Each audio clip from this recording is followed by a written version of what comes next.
मैं अपने दिल के मंदिर का पुजारी था। मैं अपने दिल के मंदिर का पुजारी था। बुतों की गुंग सोबत में गुजारी जिंदगी मैंने। वो बुत मेरे हवारी थे, जो सुनते ना समझते थे, ना मुझसे बात करते थे।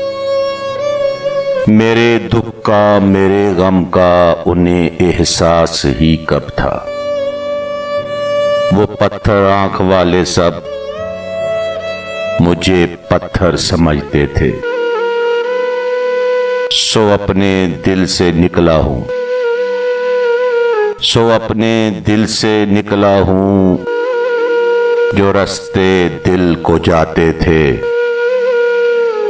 वो रास्ते छोड़ आया हूं। वो रास्ते छोड़ आया हूं। बुतों का जिक्र क्या साहिब, मैं मंदिर तोड़ आया हूं। मैं मंदिर तोड़ आया हूं।